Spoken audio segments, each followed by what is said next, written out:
मन चिंता व्यापी। आज एक संत के जीवन में प्रथम बार चिंता ने वास कर लिया है, जबकि चिंता संत के जीवन में नहीं आनी चाहिए। चिंता तो जो गृहस्थ आश्रम में जो लगे हुए हैं उनके हृदय में निवास करती है, क्योंकि चिंता सापिन को नहीं खाया, को जग जाई न व्यापी माया। लेकिन आज एक संत के हृदय में चिंता ने जन्म लिया।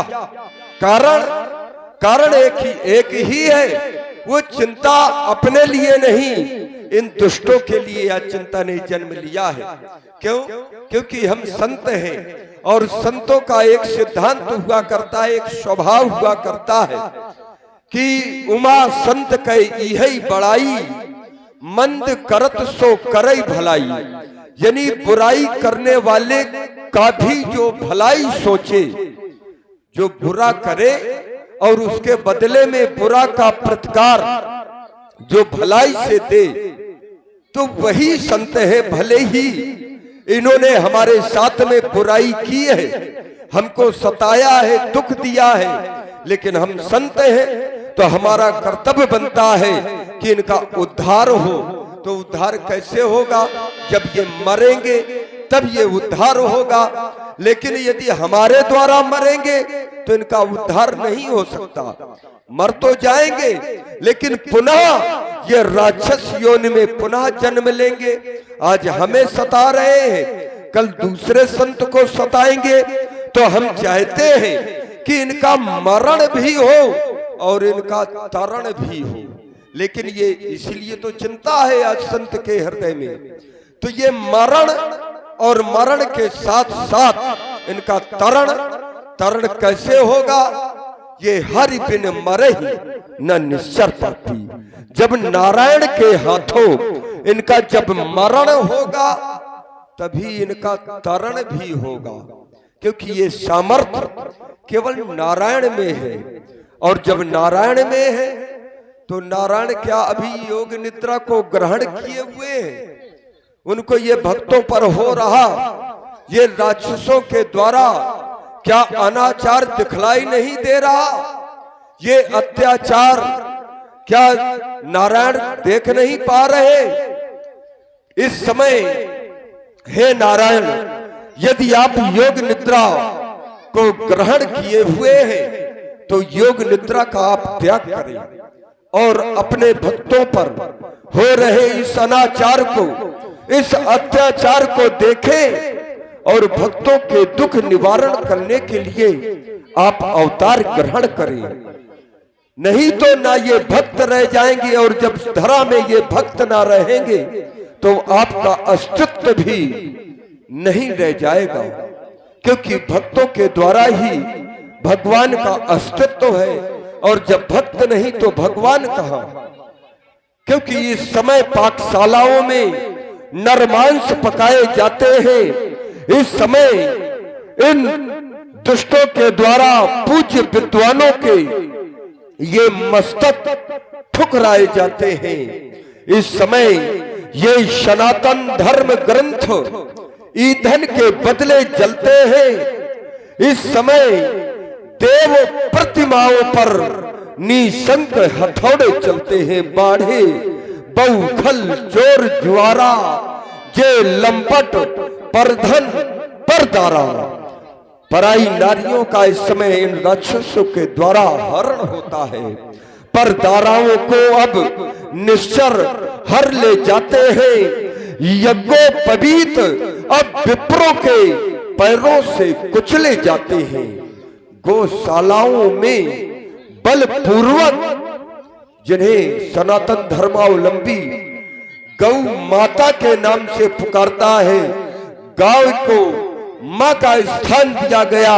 और जब ये राक्षस देख लेते हैं कि यहाँ पर गौशाला है, यहाँ गौए हैं, तो गौशालाओं में अब आग लगाई जाती है। इस समय बलात् साधुओं को, इस समय बलात् साधुओं को वारुणी पिलाई जाती है। बलात् जबरन मदरा का पान कराया जाता है। हम जैसे संतों को उपासना से वासना की ओर प्रेरित किया जाता है, लेकिन फिर भी आप ये सब दृश्य देखने के बाद भी योग निद्रा में पड़े हुए हैं।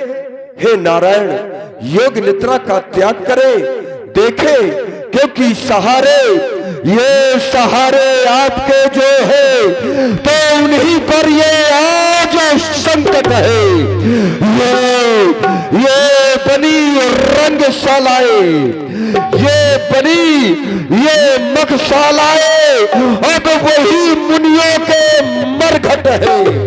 तो क्षीर सागर पर पड़े हो, क्षीर सागर पर पड़े हो, किस अनोखी नाज पर क्या हृदय फटता नहीं इस दुख भरी आवाज पर। तो शेष साई जाग जाओ, शेष साई जाग जाओ और क्षीर सागर छोड़ दो। जिस तरह है इन जालिमों के जुल्म की नस तोड़ दो। यदि नाए नाथ तो निर्बल पुकारे जाओगे, फिर कभी ना हे प्रभु दीनानाथ कहाए जाओगे। आपको तो दीनानाथ कहा गया है भगवान।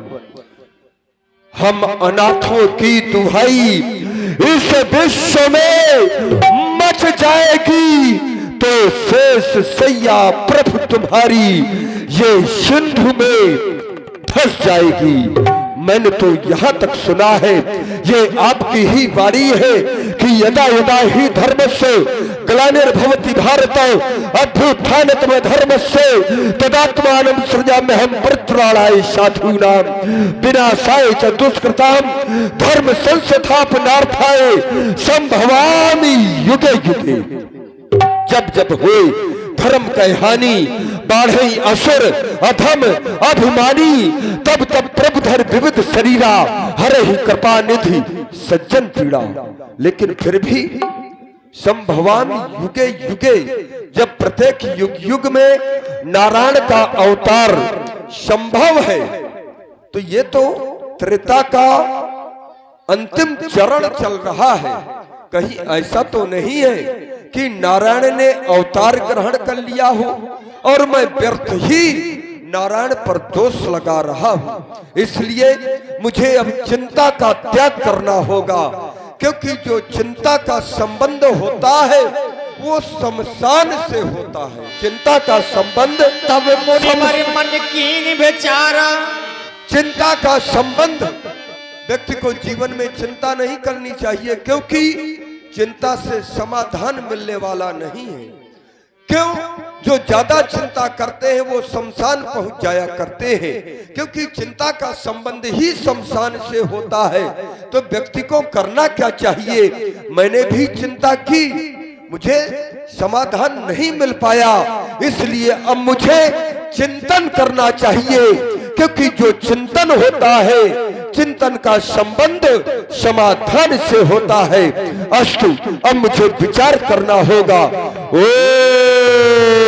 मन कीन बेचारा, प्रभु अवतरयूं हरने मही भार। तपप्री हो गया, हो गया, हो गया। तुम सोच रहे होगे कि क्या हो गया? तपप्री महामुनि, मैं व्यर्थ में ही चिंता कर रहा था और भगवान पर अनेकानेक अपने प्रभु पर मैंने दोष लगा दिए। यही तो मुझसे भूल हो गई। क्यों? क्या भूल हो गई? क्योंकि मैंने चिंता की। मुझे चिंता नहीं करना चाहिए, मुझे तो चिंतन करना चाहिए। लेकिन दोषारोपण लगाने के बाद मैंने चिंतन किया तो पाया। क्या पाया? सुनहु तपप्री विप्रवर हरण भूम को भार, पुरुष सिंह रघुवंश मणि लीन है मनुज अवतार। जानते हो, मेरे नारायण ने अंशों के सहित 4 पुत्र रूपों में अयोध्या नरेश चक्रवर्ती चूड़ामणि श्री महाराज दशरथ जी के यहाँ पर पुत्र रूप में अवतार लिया है। इसलिए अब न डरो, अब डरने की आवश्यकता नहीं है। अब न डरो, सब मिल चलहु दशरथ भूप दुआर, निमिष माही खल बारी है वह रघुवंश कुमार। मैं जाऊंगा एहू मिस देखो पद जाई, कर बिनती आनो दो भाई। क्योंकि नारायण ने अवतार लिया है और उनका अवतार गुप्त रूप से हुआ है, क्योंकि गुप्त रूप अवतरे प्रभु। और जब गुप्त रूप से अवतार लिया है तो हम संतों का भी कर्तव्य बनता है कि इस रहस्य को भी हमें गुप्त ही रखना है। क्योंकि यदि गुप्त ना रहेगा ये रहस्य, तो नारायण ने जिस कारण से अपनी लीला करने के लिए अवतार लिया है उसमें विघ्न उत्पन्न हो जाएगा। इसलिए इस रहस्य को गुप्त रखते हुए मैं जाऊंगा और जाकर के राम और लखन दो पुत्रों की याचना करूंगा। जो ज्ञान विराग सकल गुण ऐना, सो प्रभु मैं देखब भर नैना। मैं जाकर के नारायण का अपने आंखों से साक्षात्कार करके अपने जीवन को धन्य बनाऊंगा और दो पुत्रों को मांग करके अपने यज्ञ की रक्षा करूंगा और राक्षसों का संहार कराऊंगा। तुम्हारे लिए एक आदेश है। कौन सा आदेश महामुनि? आदेश ये है कि आश्रम के कपाट बंद किए रहना। आश्रम के जो ये कपाट है, ये द्वार है, इसको बंद कर लेना। ठीक। शंख घड़ियाल बजाना नहीं। ठीक। नहीं, वो राक्षस यहाँ से आता है, ये मार्ग यहाँ का है, यहाँ से आता है और पता नहीं कब आ जाए। सही बात है। ठीक है ना? तो करना, पूजा जब तक बंद ना होनी चाहिए, लेकिन मानसिक जप करना। ठीक। जिभ्या ना बोले और होठ ना हिले, बस ये तुम्हें करना है। श्रीमन नारायण का जप केवल मन से करना है। जय श्री आज्ञा महामुनि। ठीक है, मैं अतिशीघ्र जा रहा हूँ और अपने मनोरथ को मैं जाकर के सफल करूंगा। अयोध्या पहुंच रहा हूँ। जय श्री हरि, जय श्री।